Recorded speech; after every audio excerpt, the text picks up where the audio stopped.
Okay.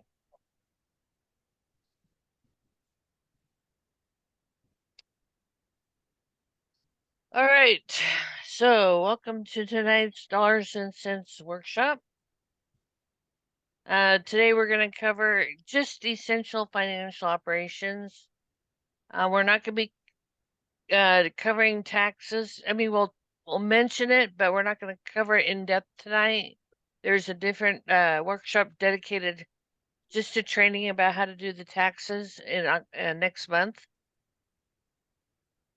So we're going to be covering the records that treasurers must keep, budget development, maintenance and reporting, transaction management, the workman's comp form, and then we'll be talking about common financial situations that your PTA may be asked to do or involve itself with. So.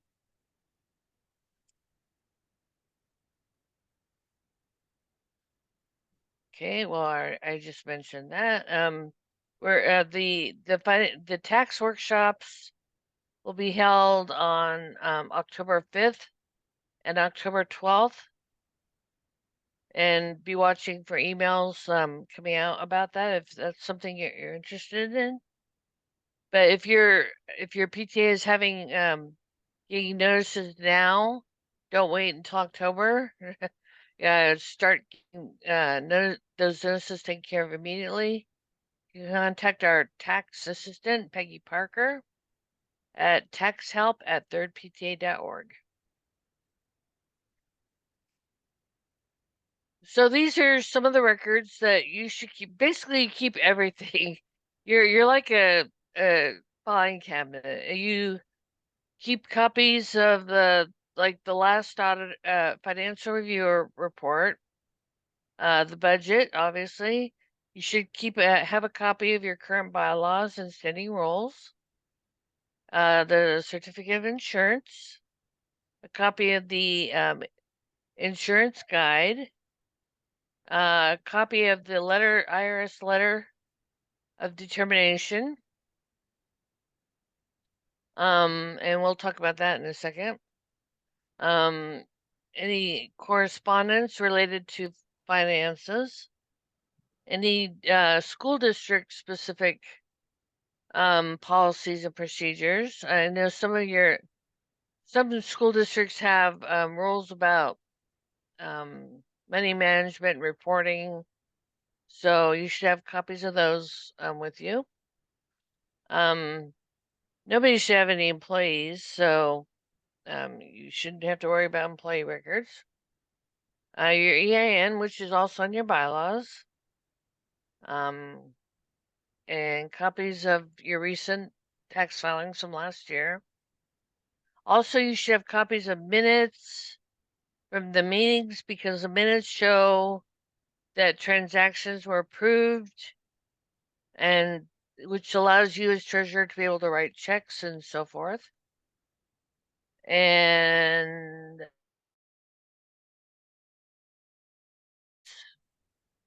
you should have copies of those, and any other financial information.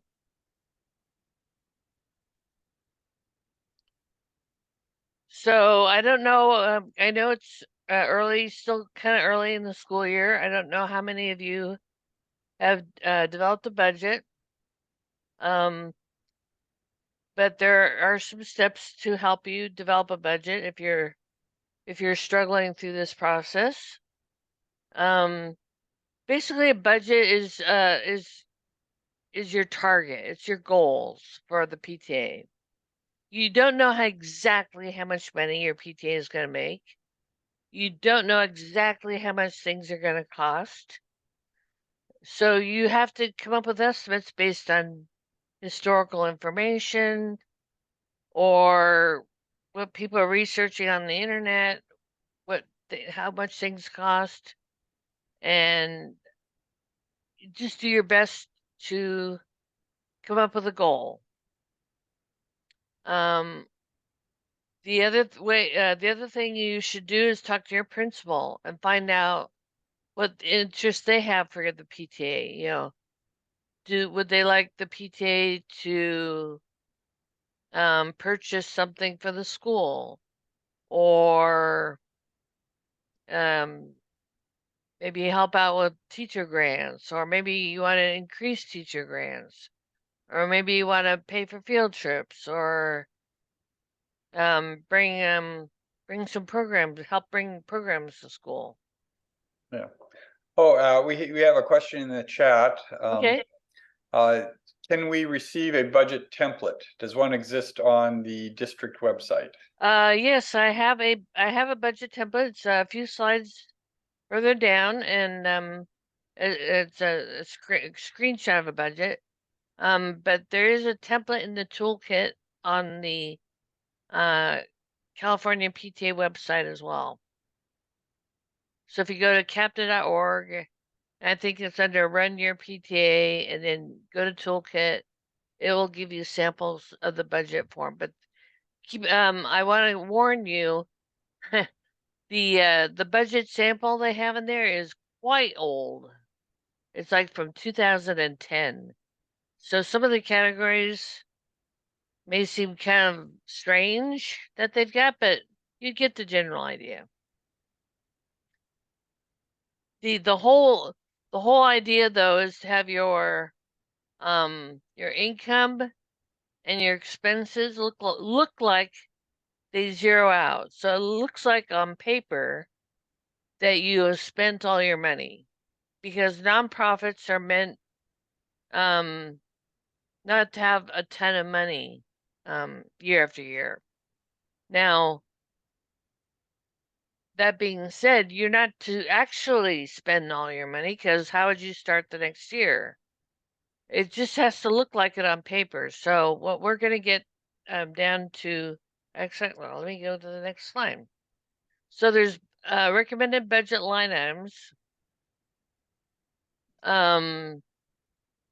which is like donations, fundraiser income, fundraiser expenses, your insurance expense, your membership drive expenses, PTA operations expense, depending on what your PTA wants to pay for, to mail in stuff to third district or anywhere else, mailing envelopes. Some PTAs pay for reimbursing their officers for printer ink if they do a lot of printing from home, or they have to go to FedEx Kinko's for printing because the school will not allow them to do copying at the school. That's between you and your principal, if that's allowed or not. Then you have staff or volunteer teacher appreciation expense. There's a expense line for training and workshops. And then this is the key one right here, this unallocated reserve. So if you're estimating that you're going to have more income than expenses because you want it to look like on paper that you have no money, it's the difference between the income and the expenses in a line called unallocated reserve. That is an expense line. And that is also your bucket that you can use to move money in and out of. If maybe you budgeted for, I don't know, a harvest carnival, and you budgeted $1,000 for it, and now it's looking like it's going to cost $1,500. But you've got $2,000 on your unallocated reserve line. So you can move $500 out of the unallocated reserve line and put it into your harvest carnival line. So you don't overspend on your harvest carnival line. So that's just kind of your that's kind of your your bucket of money in your budget where you can make the adjustments from. And then everything should still zero out on paper. Does anybody have any questions about that? I don't know if I explained that very well. Okay. I Yeah. think I'm another person asking as well. Instead of us having to search the site for this slide, because I think your presentation is very vital to a lot of our PTA teams. Can they be sent out to us? Yeah, we will. We'd really appreciate it. No, it will be on our website along with the recording of this workshop. It'll be on the thirdpta.org website. We'll have a link to the PowerPoint I as was well as asking to the for recording. exception to. Pardon me? I guess I was looking for an easier way to reference back up instead of trying to search the website for it, since we're so new at finding things. Oh, well, Third District's website is much easier to navigate than California State PTA's website. So we don't have as much stuff on our website. There is a link on our website. It's called training. And that's where you go to download all the PowerPoints and all the recordings. Or if you can find it, if you're having trouble finding it, let me know and I'm happy to email it to you. I appreciate it. Thank you. Yeah, no problem.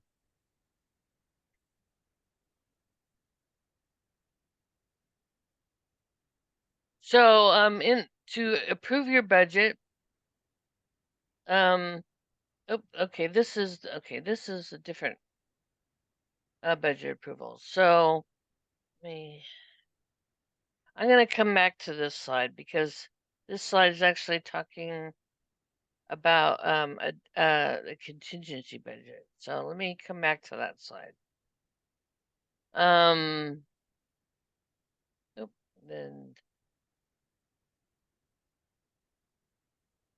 all right, here's the sample budget that I was mentioning, and it's kind of small, I realize, but if you go to the website, Tom, can you find on Captain's website on the toolkit the sample budget and then put the link to it in the chat?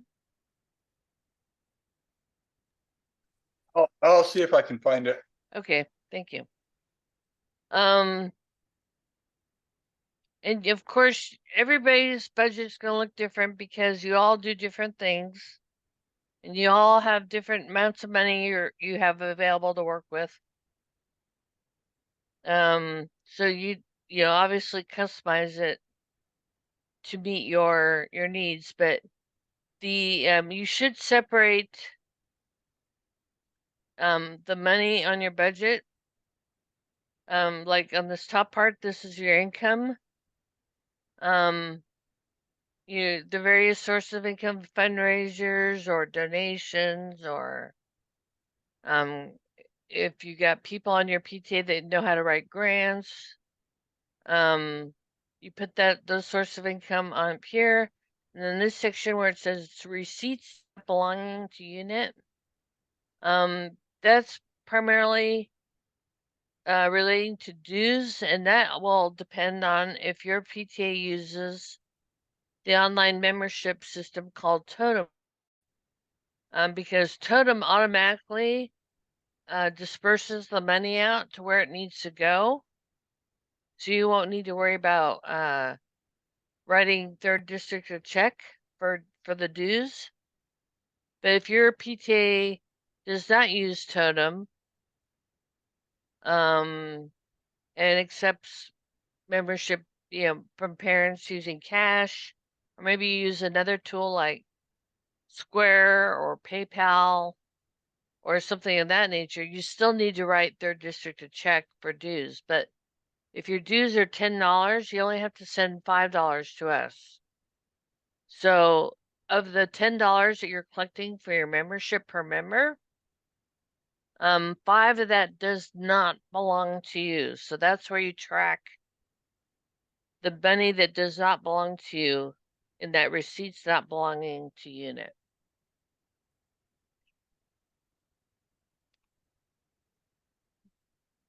And then you've got your operating expenses, your program expenses, and your fundraising expenses. And then here's your unallocated reserve down here at the bottom. And that's also will help you have a money to work with starting next year as well, because that bucket of money is not specified to any one thing. That's your slush fund. That's your money that you're going to carry over to next year fund. That's how you make adjustments to your budget on the fly fund.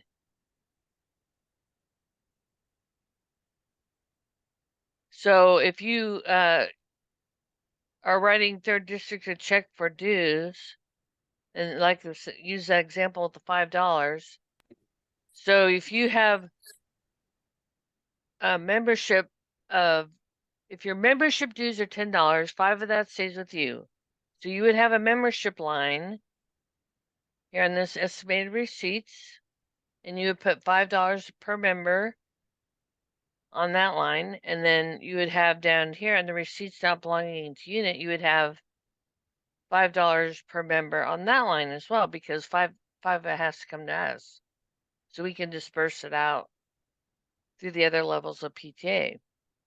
So down here, because you're writing third district PTA a check for $5 per member, that's why it's a disbursement that doesn't belong to you. And those two numbers have to match.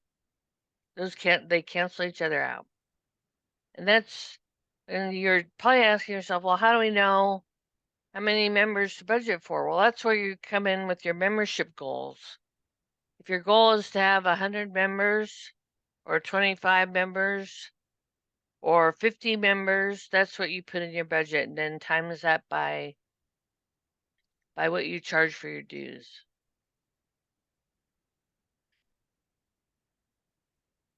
Now, the budget approval, I know this is talking about the contingency budget. Now, there are two types of budgets. You can have the budget that you're using all throughout the whole school year. That's your main budget. That's what you're working on. That's your Bible for the whole school year. But at the end of the year, because you probably will need money to start the next school year with, and you haven't had you haven't had any approval to spend money until your first association meeting of the next school year. So what you do is you pass a contingency budget. It's a very small amount of money, just enough money to allow your PTA to function and operate before your first association meeting of the next year. Do you have a dollar amount estimate that what we should go for? Maybe $100, 200, 250 at most, because most of your first association meetings are usually in either August or September, and so you only have about a month or two in which to that your PTA may need to actually start working before that first meeting of the new school year. So that entails maybe buying membership envelopes, maybe, or if you do a thing at the first day of school, like a welcome back at school, and you buy coffee and donuts for your families as they drop kids off. You can, just whatever money you think. I would say no more than $500. That would be the max. But it's probably gonna be around approximately $200. It just depends on what your PTA traditionally does at the beginning of the school year. So that's the contingency budget, and you pass that at your last association meeting of the year. So your next board can have a little bit of money to start the next year off with, and that it's approved.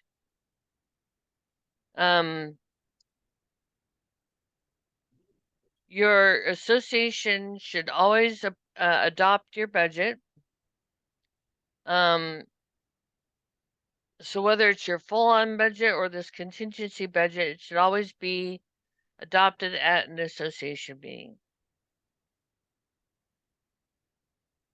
And same with amending the budget. So if you go through the year and you see, well, okay, I don't think we're gonna meet our membership goals this year. So maybe we should back that amount we have budgeted for membership down.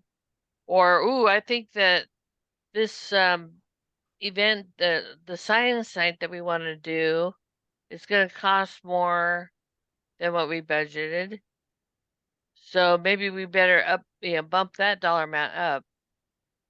Those type of changes also need to be approved at your association meeting.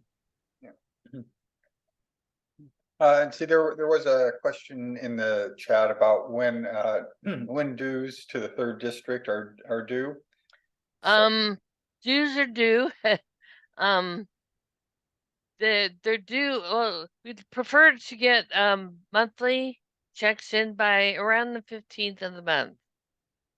So that gives us a couple weeks to submit them to the state PTA before the end of the month.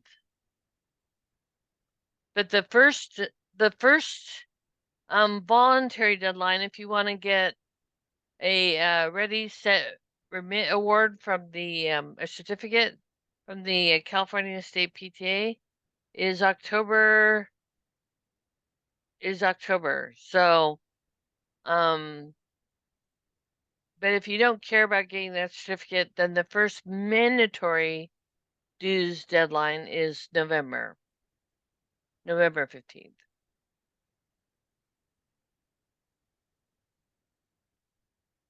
And if you don't get any dues into us by November, then you're going to start getting warning letters from California State PTA saying you don't have any members turned in. Why not? You're in danger. And then after a couple of months, if you still don't have members turned in, then this California State PTA can revoke your charter and close your PTA. One nice aspect about Totem is that it avoids all that. Yeah, exactly.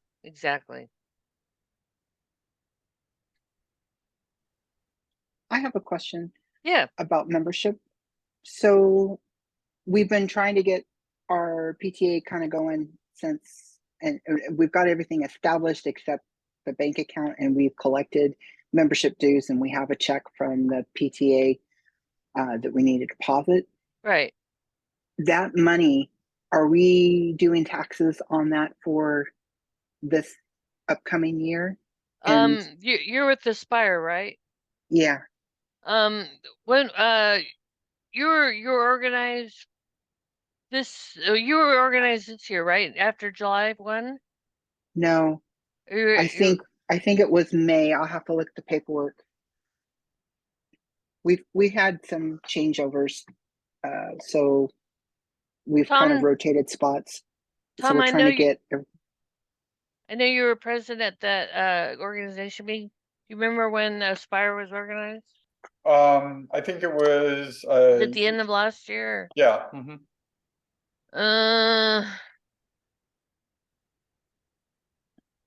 Insurance started 4/5 for this year, and our tax ID number we got April 6th. Okay, then you probably will need to file taxes, but it'll be zero. Oh no, it won't be zero because it'll be whatever the dollar amount that we wrote the check for you for your dues, the part of the dues that you keep that you need to deposit into your bank still. That'll be your only income. Okay, so everything that we're doing going forward right now is going to be for next year's taxes then, correct? Yes. Ooh. That just made it easy So, for me. Thank you. yeah, so in November, for the November 15th tax deadline, you'll Mhm. be filing for last year. Okay. And since your last year only started like the last couple months of the fiscal year in April or May, and you didn't have a bank account, you weren't doing any fundraising, unless you have other money laying around, school waiting to be deposited that you collected last year, um, that uh the portion of the dues that we wrote the check back to you for to Uh-huh. open your bank account, that will be your only income. As far as taxes go, no PTA pays taxes. Anyway, is you because you had such a small amount of money to start the year, or to start that year with, because it was just the dues. Um, you'll file the 990N postcard, which is just checking a box saying our PTA made less than $50,000. Nice. Thank you. Yeah. Yeah, I guess, just to be clear, I think when you're talking about tax reporting, it's simply reporting numbers, not having to pay money to the Right. IRS. Right. Okay. So, yeah. Yeah, I've never heard of even the PTAs in the more affluent communities have to deal with a lot of money because their fundraisers do so well. Even, they have to file the 990 long form, but even they don't have to pay taxes. So, yeah. And you But said the you do have to 990 get the easy? paperwork submitted. That's the important thing. Okay. And But I can help you with did you that, or say the name of the Peggy. form is 990 easy? Well, for you, That's the you post. It's a for this postcard. year will be the 990N. 990N. Okay. Just make a note of it. Thank you. Yeah. I have a question regarding taxes. We pay our CPA $1,000 to do our taxes. Wow. I know it really is bothersome for me. And I had brought it up and this is my first year as a treasurer. My husband, was a 1099 at one point, and I used to do all of his taxes and whatnot. My question to you is, do we need to hire an accountant, or No. can we do the Intuit, uh, where you basically just fill in the numbers? Because it just seems like such an extreme amount to pay an accountant if we're just reporting numbers. Well, okay. So, we're kind of going off topic here because this is about Sorry. Then no, I'll answer your question real quick. It Does your PTA usually earn, and usually is a key word here. It's a very important word. Does it usually earn more than 50,000 a year? This is my first month in it, and we currently have more than that right now, but we're going Okay. to be writing a $30,000 check for our booster-thon. Okay. Um, so I So it can't give sounds you like maybe you do probably earn more than 50,000 a year.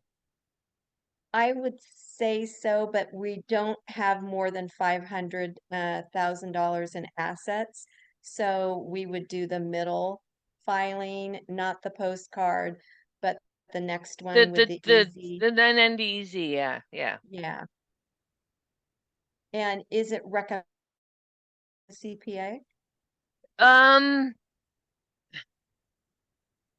it is recommended, just to make sure, because actually we had a PTA in Folsom, that also did very well with their fundraising and raised a lot of money, and they had to also file the 990 easy, but they made the mistake of hiring H&R Block to do their taxes.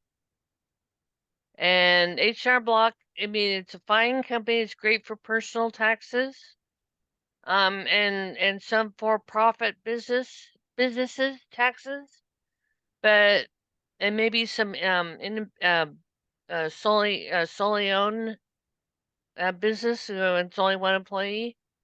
But they are not good for nonprofit tax filing. They don't know the first thing about it, and so they filled out the 990 EZ. So at least they used the right form, but they did not fill it out correctly, and it was submitted to the IRS. And for whatever reason, the IRS kept sending letters to I'm assuming to HR Block and probably to the PTA as well, saying, "Hey, we did not get your tax filing," and the PTA is like, "Well, we did it. It was submitted. We've got confirmation it was submitted," and it went back and forth like that for a couple of years. The PTA never really investigated further with it, and um, they found out too late that 3 years worth of taxes were all filed wrong. Oh, no. And it was they found that out too late to get all the taxes refiled, because as you know, a lot of those HR Block offices are only open during tax season. They're not open. Right. I mean, there's a Yeah. few of them that are open year round, but not too many. And so they couldn't, and the HR Block person is different every time. That, you know, versus CPA, it's always the same CPA. And so the IRS revoked their nonprofit status, and then the state PTA had no recourse but to revoke their PTA.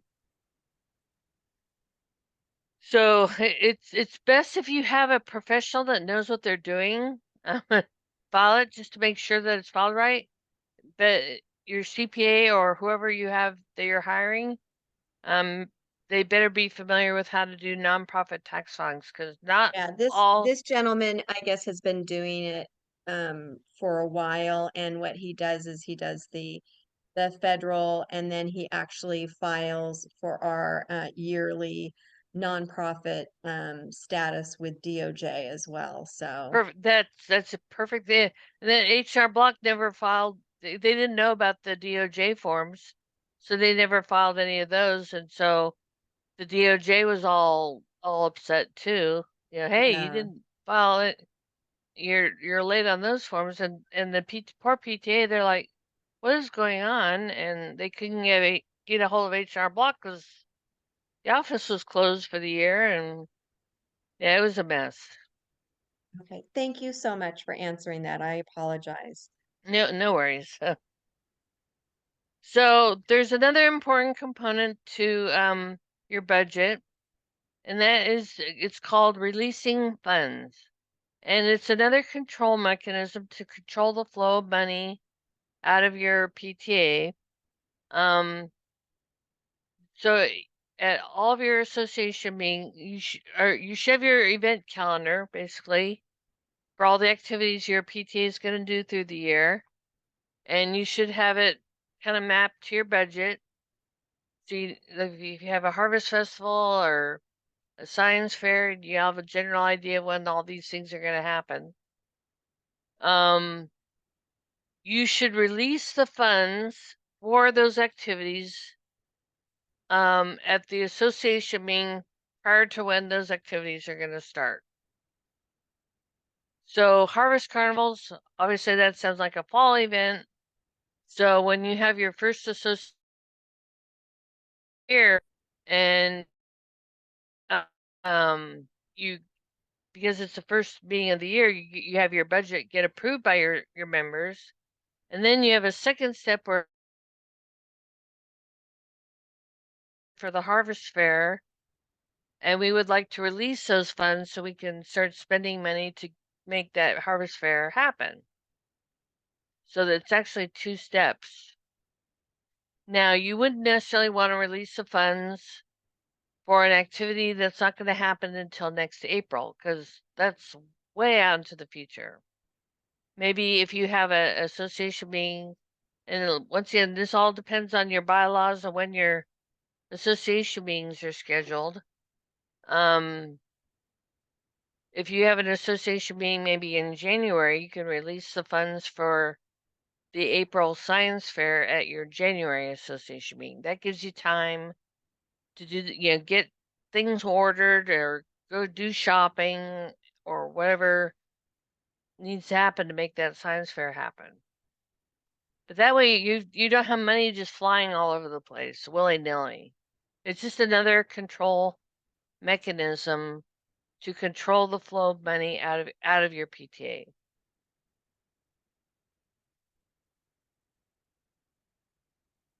And the releasing of funds is a motion, like we just like approving anything else at your meetings. So like somebody would need to say, I move to release the $1,000 budgeted for the Harvest Carnival. And then, do I have a second? And then somebody says, I second. And then you have a little bit of discussion. And then you call for the vote. All in favor say aye. Any opposed say nay. And then the motion carries. Anybody have any question about releasing funds?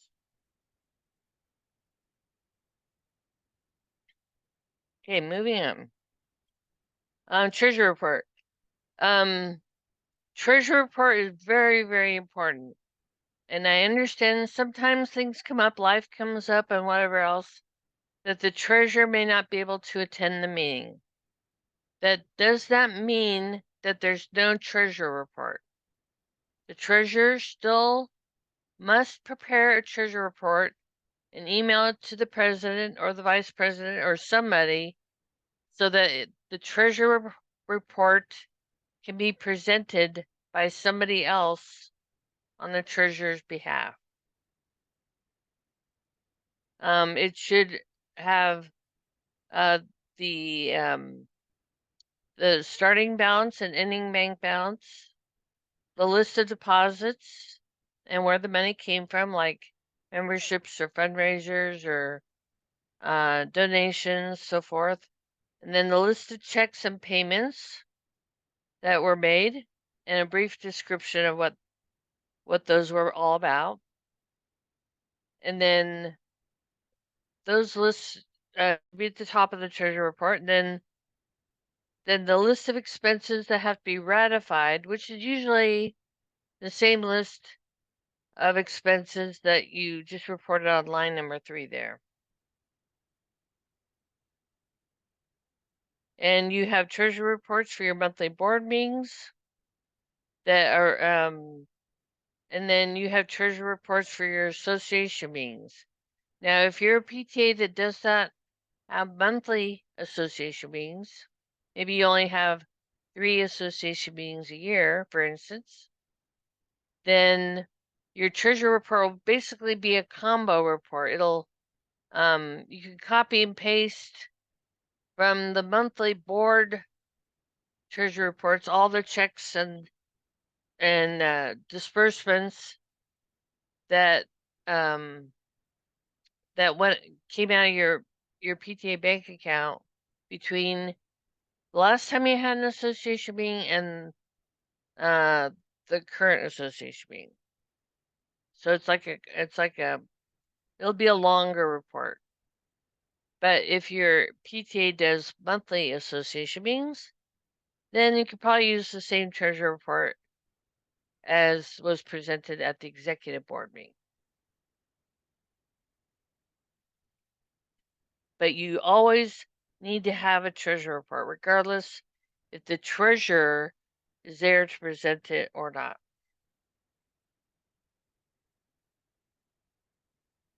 And here's a sample of a treasury report. So here we have the income.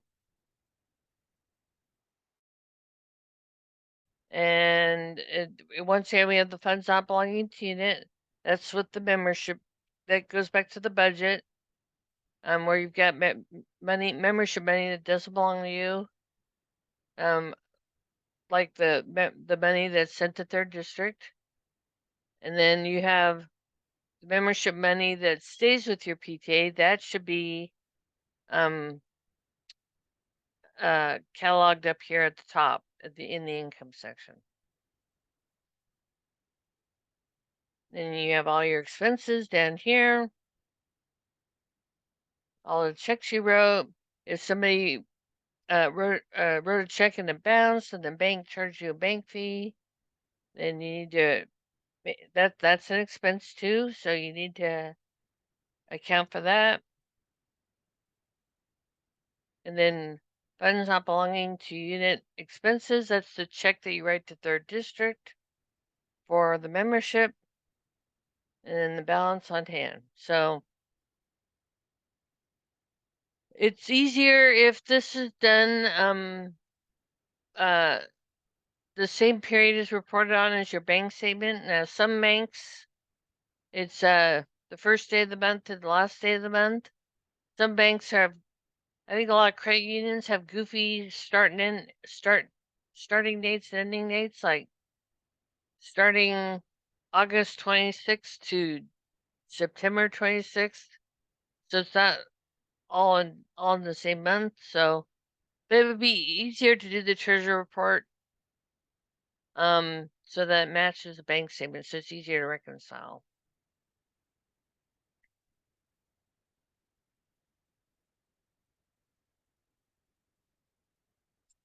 All right, so financial tracking for the RRF1 and TR1 reporting. I told you we weren't going to get into taxes right now, but this is still relevant to financial operations because this will make completing these two DOJ forms a lot easier. So when you're coming up with your budget, it's very helpful to use the same categories that are on the CTTR1 form, because then you can say, oh, fundraising expenses, okay. Oh, that number off of our annual financial summary, that gets plugged right into the CTTR1 form. And oh, this money on our year-end financial summary matches this line on the CTTR1 form. So it's easier to fill out the CTTR1 form if your budget kind of uses the same categories. Another thing that will make these two forms easier to complete, because the CTTR1 form wants to know the value of donations, because you have to report on that dollar amount. So the treasurer should keep either a separate spreadsheet, or I'm not familiar with QuickBooks or anything. If you're using QuickBooks or Totem, or not Totem, PTZ, for your software to keep track of your finances. You should keep track of your donations on a separate spreadsheet or document. So there's cash donations, and then there's the value of like donated gift cards or non-cash contributions, like in-kind donations or tangible item donations. Like if you're having I know, a jogathon, and a parent wants to donate 3 cases of bottled water so the kids stay hydrated as they're running around the school track or the field. That's great. We're very happy that parent wants to donate the case of the water, but because it's a donation, it has a value, and so you should ask the parent, oh, thank you for your donation. Can you tell us about how much this costs so we can track it? And they'll tell you, oh, it was $5 per case, 3 cases, so $15. Okay, thank you. And so you track that $15 donation because that will have to be reported on the CTTR1 form. As well as if you have raffles and you get raffle prizes donated, you should get the value of that raffle prize either from the business that donated it, or if a parent put it together, then say, can you give me an approximate value of this raffle donation? And then program income is income from events that are not advertised as a fundraiser. So we talk. I don't know how many of you have heard of the 3-to-1 rule. For every three three programs, there should be one fundraiser. So that program doesn't mean that you cannot take in money. It's just that that event is not designed to make money. It's not designed to make a profit. So you can charge a little bit of money, just maybe offset the expenses for offering that activity. So you break even basically. But it's not intended to be a fundraiser. So that's what program income is all about. And then special event income is income from fundraisers, auctions and raffles. And then on the CTTR1 form, it'll ask about what other revenue is. And other revenues, things like grants or sponsorships. So, but all that should be tracked separately. It should be obviously it's going to be income that'll be reported on your treasury reports, but you should track those things separately on a separate piece of paper. So when it comes time to filling out these DOJ forms, it'll be a lot easier.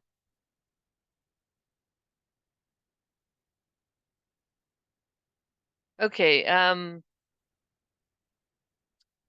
Any questions on the tracking of these items? Okay. 5-minute financial review. This is kind of like balancing your own personal checkbook. But it's a way, it's another checks and balance just to make sure that, the money is protected. Another elected officer who is not a check signer on your account, which is frequently okay, we're not calling it an auditor anymore. It's called a financial reviewer.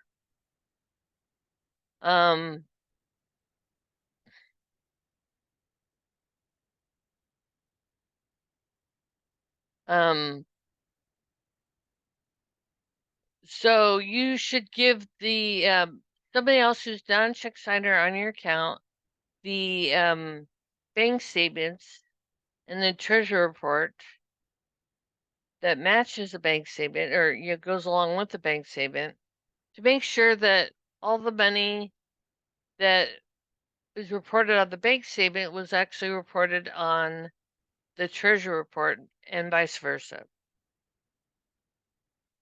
And then look at the checks, make sure that there's 2 signatures on every check, and that the payee and the amount and the date match what the treasurer's report says, and that the purpose of the payment is included in the checks note section, and also in the checkbook register, or however you're keeping track of the checks. So if you're using QuickBooks or whatever method you're using to keep track of the checks that you've written, that the description matches. And then also look at the deposits and verify that the date and the amount of the deposits match the bank statement and the treasury report match, and that the deposits have been timely. And what I mean by timely is if you do an event that collects cash, like maybe your harvest, I'll go back to the harvest carnival again. Carnival is on, I don't know, October 20th. And the money should be counted that night at the end of the event. And so everybody knows about how much money, or knows exactly how much money that will be deposited when the treasurer can get to the bank to make the deposit. So if your harvest carnival is on October 20th, but the money doesn't get deposited until like December, that's not timely. I realize bank operating hours are not always convenient for treasurers. You know, especially if your treasurer has a full-time job. It happens. But there should be like a week. The bank hopefully will have like a weekend that they're open, or if you have a debit card, that the bank issued you that you can make ATM deposits in. Hopefully you don't have coinage. If you have coinage, then obviously you have to go into the bank to deposit the coinage. But if it's all dollar bills and checks or paper money and checks, then you can go to an ATM machine anytime and make that deposit. So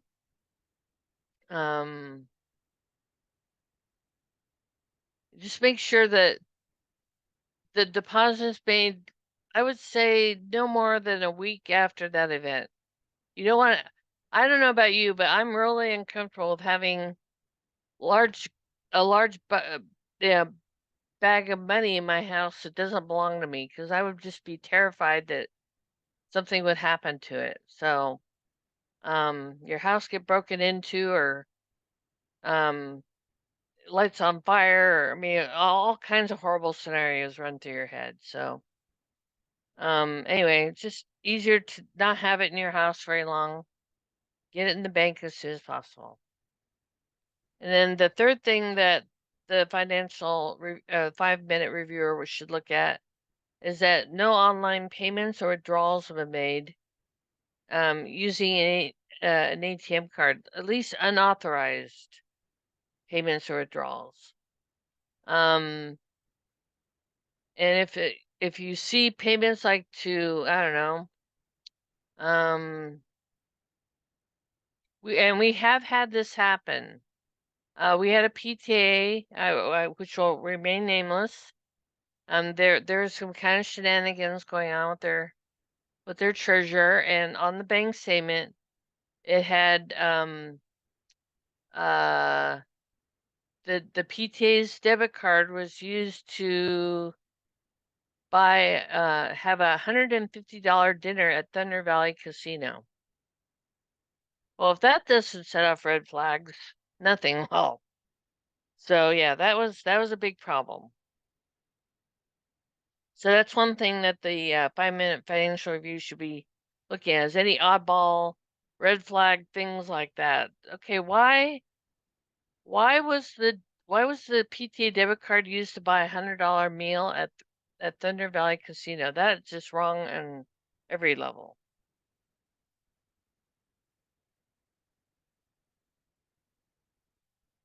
And then reconcile the bank statement with the treasury report, and you know, make sure adjustments for checks that haven't cleared the account or deposits are not shown. And then, if necessary, contact the treasurer and ask about any source of errors, like if something looks weird, or hey, I thought that the money that was counted for the Harvest Carnival was $1,500, and it looks like there's only $1,000 deposit made. What happened to the other $500? Just make sure that all misunderstandings and miscommunications are cleared up as soon as possible.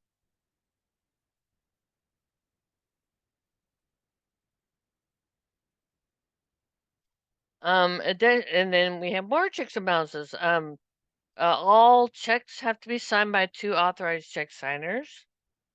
We have the monthly bank statements that are to be reviewed by a non-check signer, and then signed or initialed that that bank statement was reviewed. And then the actual formal financial reviews must be performed twice a year. The first one is called the mid-year financial review, and that reviews transactions that occurred between July 1st and December 31st. And then the second financial review is called the year-end financial review, and that reviews transactions occurring between January 1st and June 30th. Now, these financial reviews must happen to keep our insurance company happy. Now, the insurance company doesn't need copies of all your financial reviews to be given to them. However, if for some reason you need to place a claim with our insurance company, heaven forbid, the first thing they're going to ask for is copies of your financial reviews. And if you cannot provide them with any, then they will deny your claim. So, it's just easier to get your financial review done. It doesn't have to be a member. It doesn't have to be, it could be it could be a teacher. It could be your principal. It could be, it doesn't have to be a member of your PTA. It could be a professional person. Keep in mind, you may have to pay that professional person. But it could be anybody. Anybody can do it. And if you need help, if you can't find a financial reviewer, contact your PTA's mentor, and either maybe your mentor can do the financial review, or we can find somebody on their district's board that might be able to do it.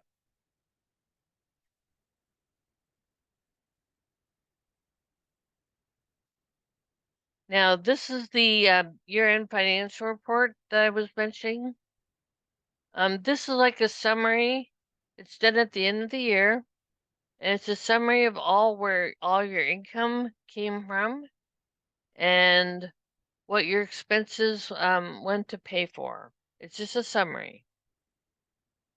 But it will make filing your taxes and those DOJ forms so much easier if your treasurer can do this before they leave office, if they were not reelected to serve again the next year.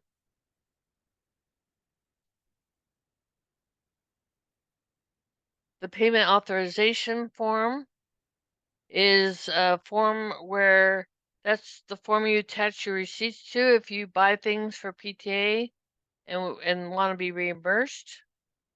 So you fill out the top part, your name and what your position is, and what the expenses were for. It was for your Harvest Carnival, and then you list expenses. Maybe you went to Costco to buy some stuff, and maybe Dollar Tree to buy some stuff, and maybe Sam's Club to buy some stuff.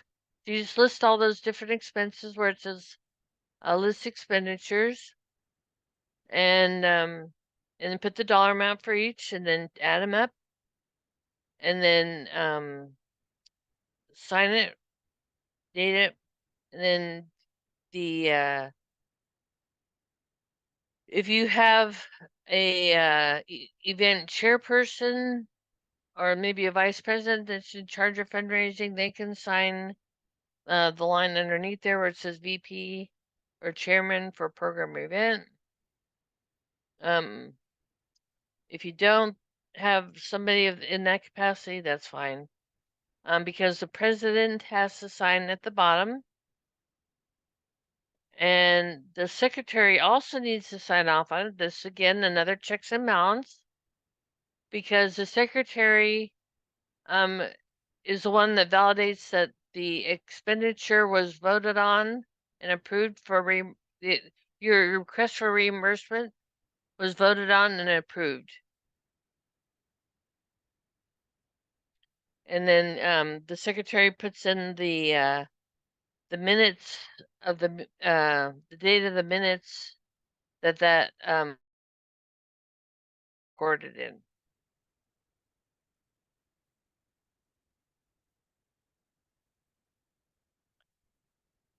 All these forms and all these procedures are meant to protect you.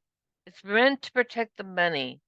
It's meant to help you become have fiduciary responsibility to your members, because you are responsible for the money for the PTA, and you do not want to be accused of something going haywire. And all these forms will help protect you from that. The cash verification form, that's the form that you use when you're counting money at the end of the night. Like your Harvest Carnival, you sit down in a kind of a secluded place, like maybe classroom or a corner of the gym away from everybody. And you count the money, you count all the coinage, you count all the paper money. If you have checks, so you list them there, and you add up all the totals of all the different things, and you have the so you know how much money that was collected at that event. You put the activity up at the top. It was Harvest Carnival on October 20th, and then at least 2 people need to sign at the bottom. So one person counts the money, and then they give the money to a second person, and then they also count the money, and hopefully the 2 counts match. And if they don't, then both people should recount to make sure that the dollar amount that they counted matches, because we want to make sure we get an accurate count of all the money that was collected. Then what I recommend, if you don't have access to a copy machine in the school office or something, get out your phone and take a picture of this form after it's been signed off. And so everybody that was involved in the counting of the money has a picture of this form all filled out. That will protect you as well. And then send a picture of the form. If the treasurer is not one of the people counting the money, make sure the treasurer gets a copy of this form, and the president, if the president is not around. Make sure the president also gets a copy of the picture.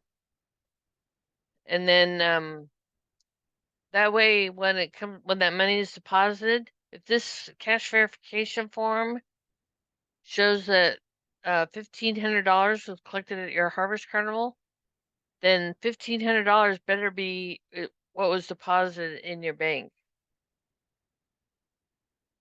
So once again, another check and balance. Now, the 2 people that need to sign this, one of them should be a board member, like the treasurer. The other person can just be a regular PTA member, or it can be another board member.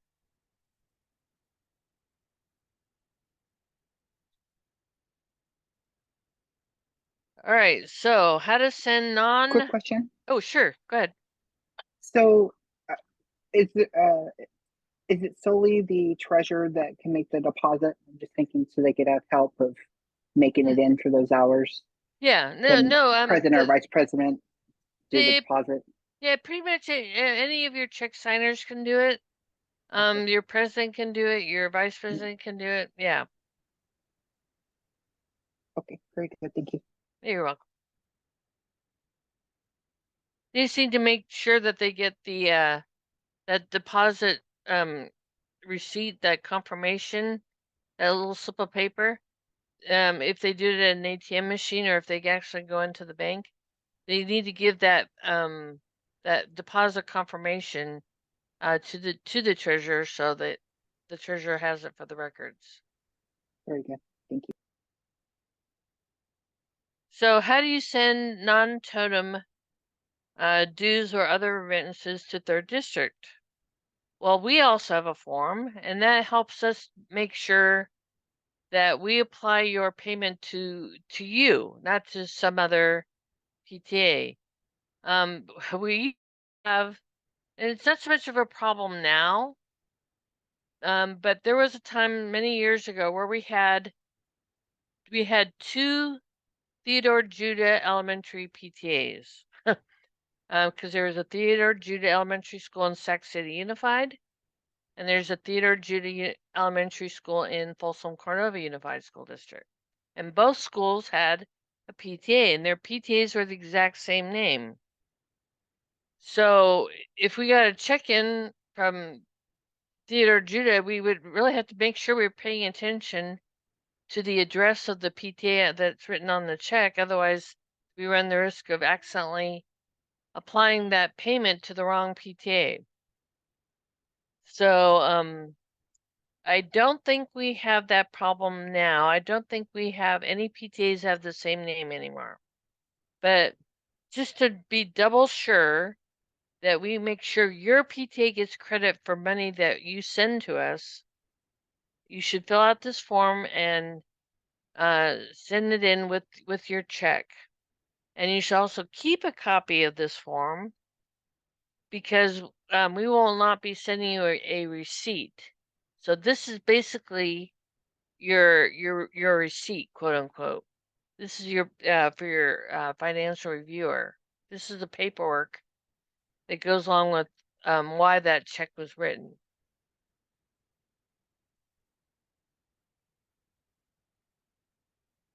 And this form is also on our third district PTA website under our forms link.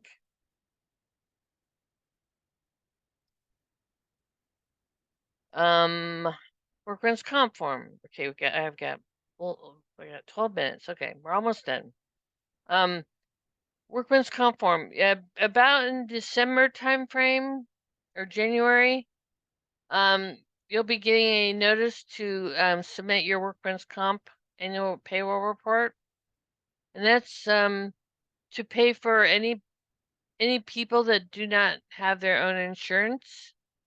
Like if you hire babysitters to watch kids during your meetings and you pay them, you need to report what you pay on this form. If you hire like an amateur DJ, like maybe there's a parent that he just does a hobby. He just likes doing DJing for things. He's not a professional business. Professional businesses should have their own insurance. But if you just have a parent says, hey, I'll DJ your school dance for you. I'll just do it for $100 or $50, some small amount of money. They're not their own business, so they don't have their own liability insurance. So you can cover them under the PTA insurance by listing them on this form and how much you pay them. But if you don't pay anybody, if you don't do any of the examples I just gave you, and you don't pay anybody, then you still have to fill out this form. But there's this box at the top of the form that it's in red here, right at the very top. It says check this box if no one was paid. You must send in this form, and it's an online form, and you just check that box, and then that reports to our insurance company that you did not pay anybody, and that task is complete. This workman's comp form helps with the insurance company determining what the insurance premium will be for the next year. So it's very, very, very, very very important that this form get turned in. And you will start getting warning letters from state PTA and from us that you need to turn in your workman's comp form, and it can be done online. Like I said, it's a very easy form to fill out online. Even if we don't have anyone to list on there, it still needs to be Yep, filled out. you just if you don't have, if you haven't paid anybody, you still need to do this form, and just check this box here at the very top of the form that says no one was paid. Do we need to, as like it's a donation of their time? As No, a if money they tender? donate their time, no, you don't need to report that. Okay. Yeah, it's only if you pay people for their time, like babysitters or amateur, DJs that just do a hobby in their garage. They just like doing it. But they want a little bit of money, for their time. But yeah, if they're volunteering their time, you do not have to report that. And then so right now, when the insurance premium is time to pay it, which will probably be December timeframe, about the same time frame that the workers' comp form is doing. And we don't know what the insurance premium is yet. We should know like in October, like toward the end of October. So, insurance is also paid online. It's called the it's called the Automated Clearinghouse money transfer process. That's just ACH. And I know PTA has been saying, don't use your debit card to make pay, to buy things online because it violates the two signature rule. Well, this is kind of like an online payment system. So, we third district came up with this form so that you can still pay online, but you still can also capture the two signatures that you would if you were writing a check. So, it's basically, payee is AIM Insurance. Reason for payment is to pay the insurance premium. Payment amount is whatever the insurance premium is. Hopefully it'll be announced next month. And then the budget line item you're paying it from. Hopefully you have a line item in your budget called insurance. And it's requested by, it could be your president or your treasurer, whoever. And then authorizing is, that's where you have your check signers sign and date, like they would if they were writing a check. Is there any grants to help with the insurance? You can request a waiver if your PTA is like in a real hardship situation and you don't have the money to pay the insurance. I have my attendee box minimized, so I didn't see you ask the question. But I assume it's the gal from Aspire. Correct. Yeah. So you might, because you haven't opened your bank account yet and you haven't started doing fundraising, and chances are the insurance will be due in December.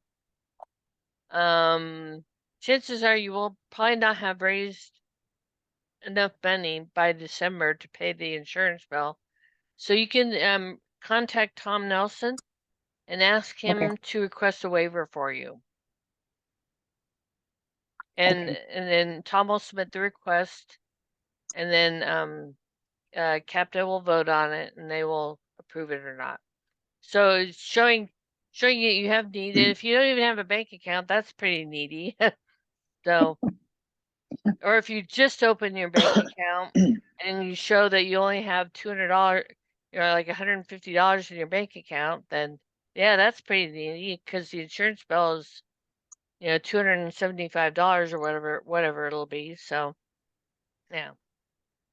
Yeah. This is our first year, I believe, Yeah, at the school for PTA, so right. everything's new. Now, units that were organized after September 1st, and I don't know if any of you are on in this workshop. If you're one of the brand new units like MP3 or Dyer Kelly, you're automatically waived. You do not, the state PTA will pay your insurance for the first year. So you won't have to worry about paying for insurance until next year. Yeah. And And that's because they're started after September? Right, right. Okay. Good to know. But yeah, work with Tom Nelson and he can request a waiver for you if you guys are still struggling with your money at that when it comes time to pay the insurance bill.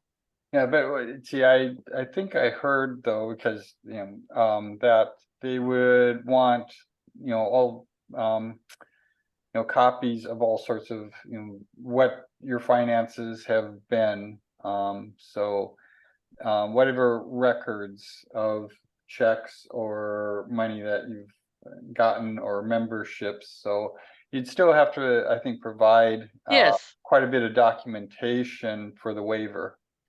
Yeah, you like a bank statement or something like that. But like I said, since you guys are just getting your bank account even open, you haven't even really got your bank account open yet. It shouldn't be too difficult to come up with that documentation. Right. Because you'll probably at least have, hopefully you'll have maybe one bank statement by the time it's time to turn in the waiver request. So, and it should show you have very little money in your bank account. Yeah. Okay. That's good. All right, now, oh, I've got 3 minutes. Oh, okay. Real quick, these are common situations you'll find yourself in. We're constantly asked about gift cards. If it's okay for a PTA to buy gift cards for prizes and so forth. It is not okay to buy for PTA to buy gift cards for prizes or incentives because gift cards are like cash and PTA should never be just handing out cash as a prize. So that's why the PTA cannot buy gift cards for prizes or incentives.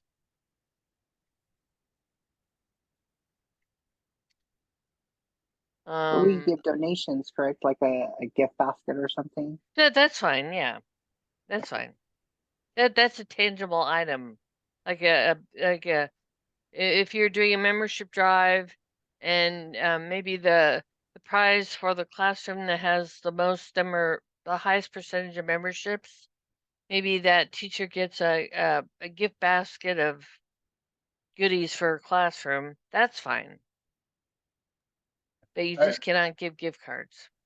Well, I seem to recall that there was a PTA that one of their donation drives was to go out and ask their members, hey, do you have gift cards that you're not using that you want to donate to the PTA? That's fine too. You can accept donated gift cards, but the PTA cannot buy the gift cards. Right. So you can accept donated ones, or businesses might Right. donate them, and then those you could, give out. Exactly. Exactly. Yeah, it's just the dividing line is that the PTA is not allowed to go out and buy gift cards for prizes and incentives, but they can accept donated ones. Yes. But we could buy it with our own cash Yeah. and donate it to the PTA, correct? Yeah, if you could personally buy it and donate it to the PTA, yes, that's also doable. As long as PTA cash is not being used to buy the gift card, PTA money is not buying the gift card. Gift cards can come from anywhere else but the PTA money buying them.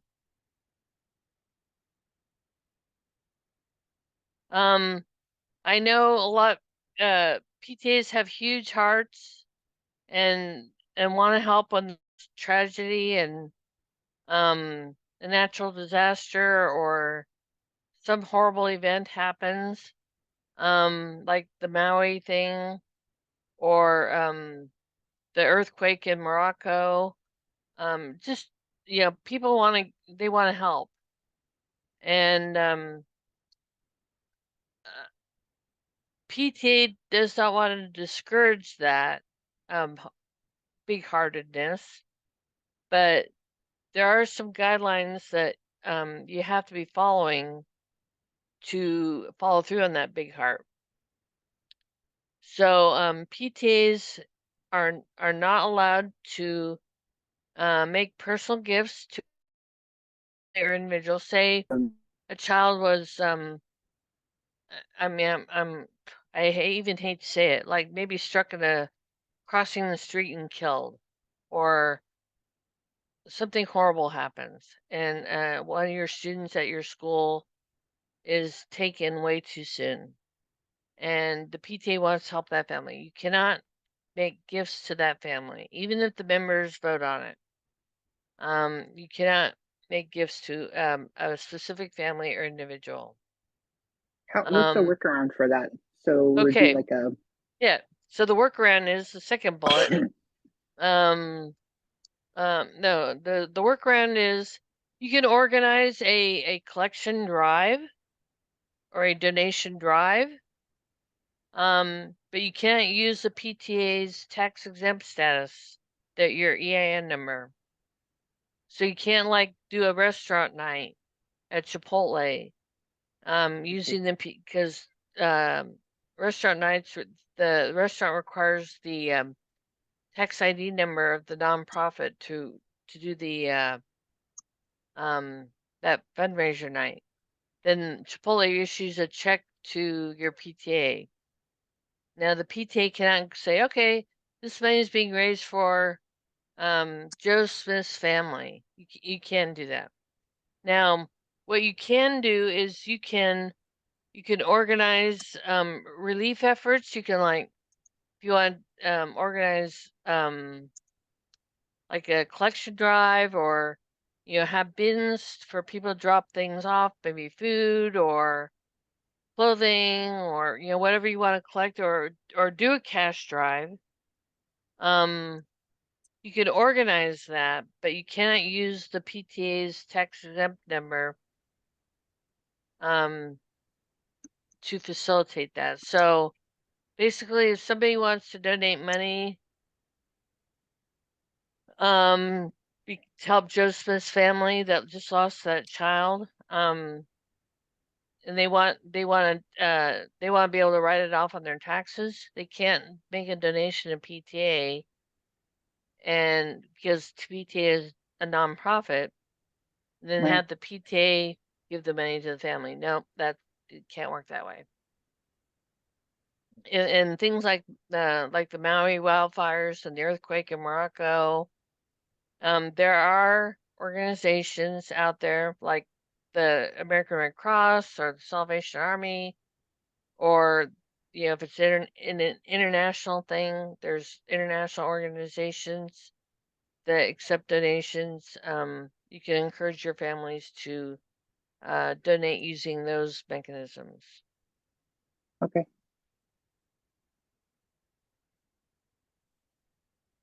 It's just cash donations cannot go through the PTA account. Got it. Now there's I'm a few minutes over. I'm almost done, I promise. Using donation or money collection websites. So you can you can use GoFundMe as long as financial policies and procedures are followed, and that you're fundraising for a specific purpose. Like buying Chromebooks, or buying new rubber balls for the playground for the recess activities, and new jump ropes. but you still cannot do this on behalf of an individual or a family. The person payment apps like Venmo, they are designed for business use and they're not protected by FDIC insurance. And several of them do not have bank level security features. So Venmo should not be used by PTA. Now, I understand that Venmo is working on a product that nonprofits can use, and that is under review right now by state PTA, I believe. They're looking at if that is okay to use. But until we get the okay to use the Venmo for nonprofits, you still should not be using Venmo. You can use PayPal.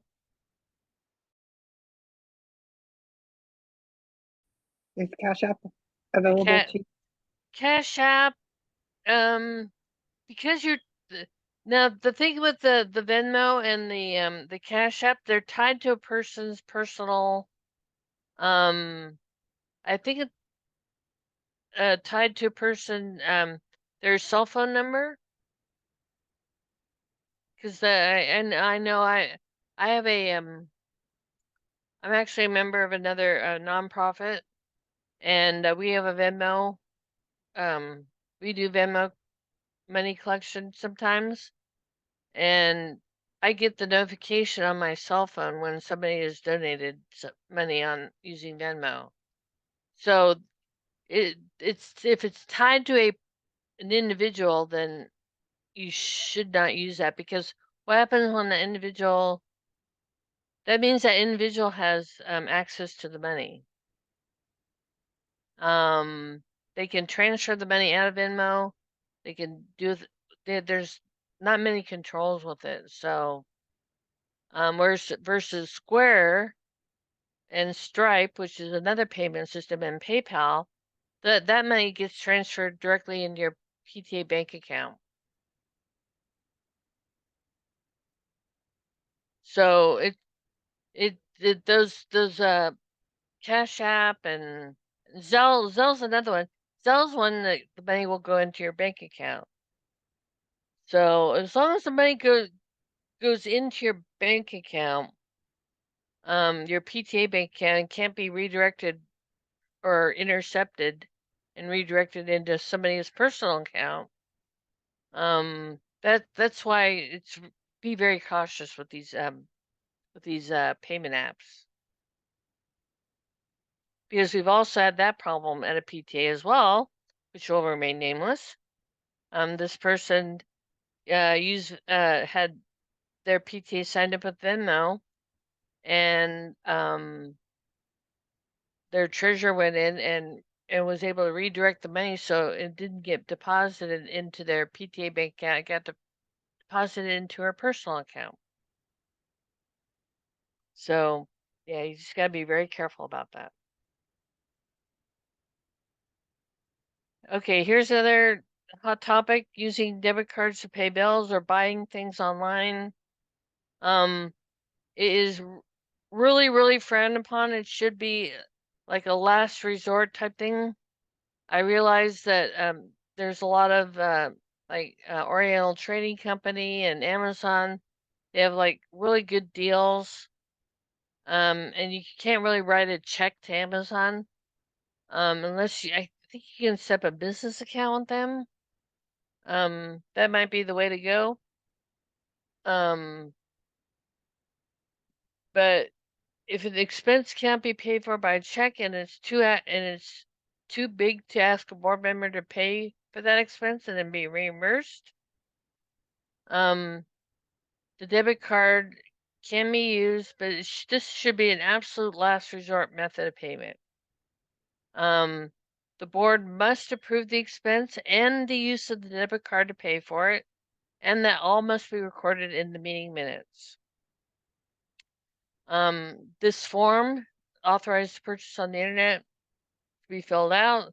It's a form that also has the 2 signatures for the 2 check signers to sign on. and also that payment authorization form that I showed you previously should also be filled out. But I just want to repeat that this is a last resort way to pay only and should be used very judiciously.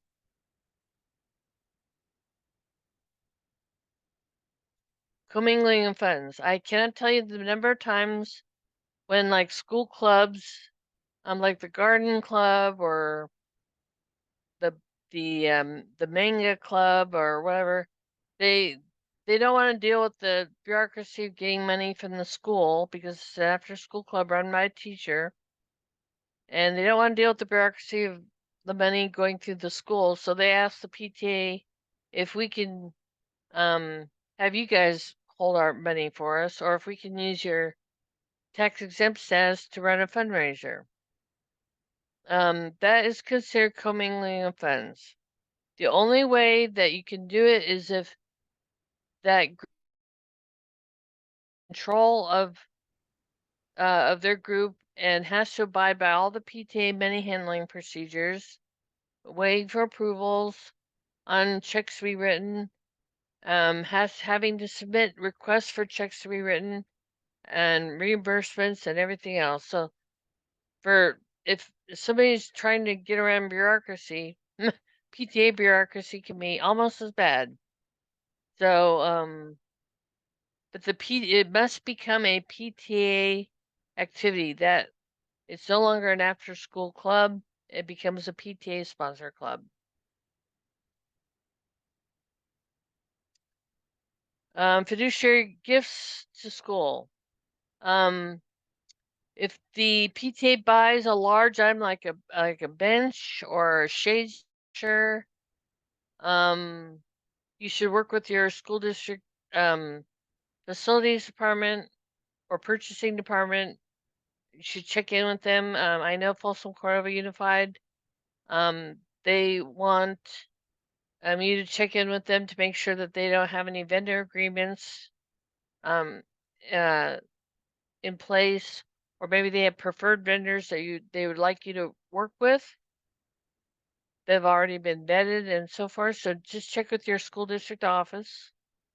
If you buy equipment for like the office, like we had a PTA buy a laminating machine for the teachers to laminate posters and stuff, so they didn't get ripped up every year. So that to keep repurchasing them every year because they get all tore up and destroyed by the end of the year. So they have to go out and buy new ones. So well, if it's laminated, then it's better protected, so maybe they can get more years of usage out of it. When the PTA buys something for the school, it needs to be accepted by that school district board, that donation. And it's either the school district has a form, or you can use this form that I've got a picture of here. But also that will make sure that that item that was donated to the school stays with the school. Because if it's not on record that it was donated to the school, then the school district has a right to take that donation and move it to a different school. So if you want your donation to stay with your school, it needs to be on record that it was donated to your school. Babysitting, I mentioned earlier, you can have babysitting as long as the babysitters don't change diapers and there are at least 2 unrelated adults present, 18 years or older, or can be under 18 if a certified babysitter.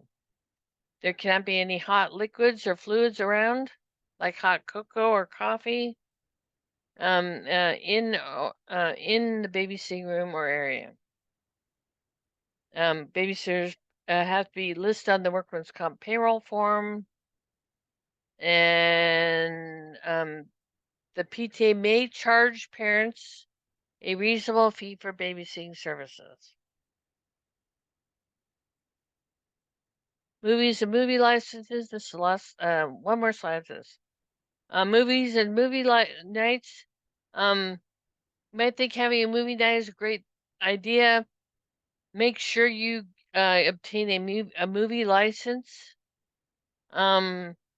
which gives you the authority to show copyrighted movies at your school.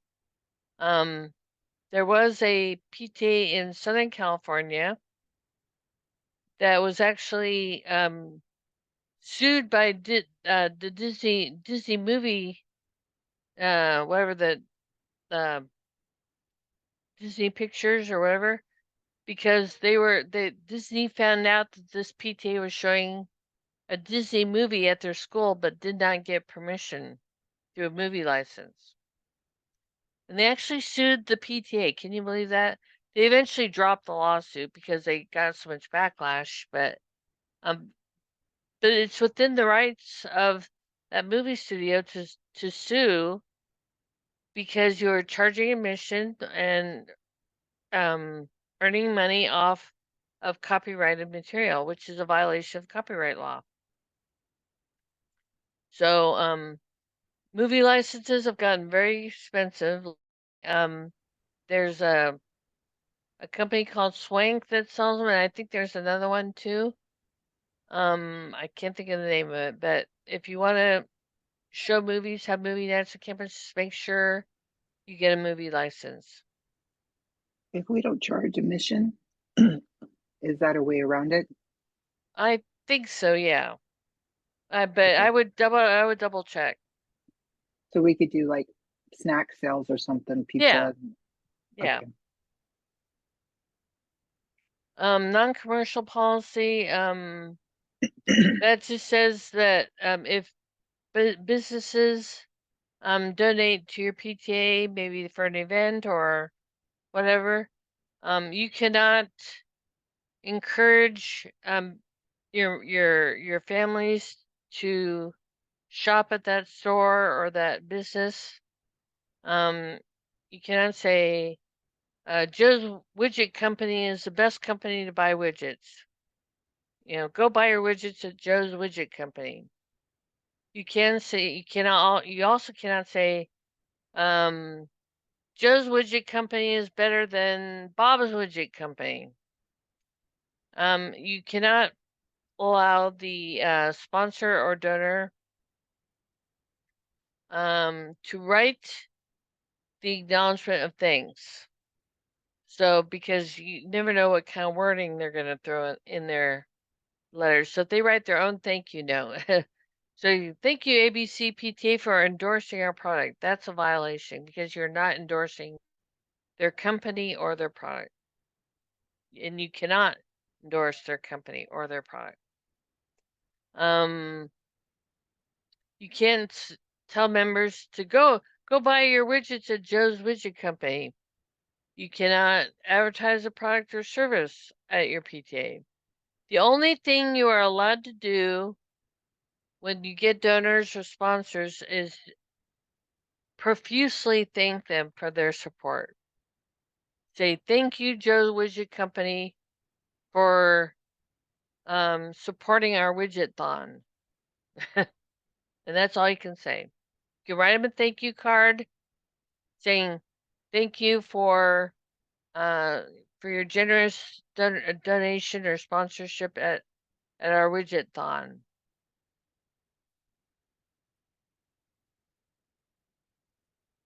And you can also, basically these are all things you can do. You can't say our PTA supports Joe's Widgets. You can please thank them. Thank them profusely. You know, publicly thank them. Write a newspaper article thanking them. Put it in your school newsletter thanking them.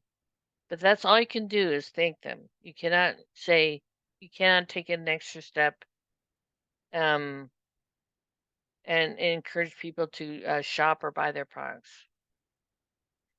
And oops, and this is not my email anymore. So does anybody have any questions? I know I went through a lot. This PowerPoint will be available on our their district website in a few days. Or if you're having trouble finding it or need help downloading, I'm happy to email it to you as well.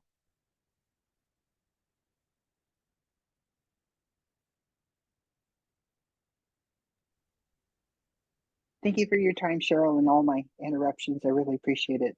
Oh, no worries. I'm sorry we went over a little bit, but all of you asked really good questions, so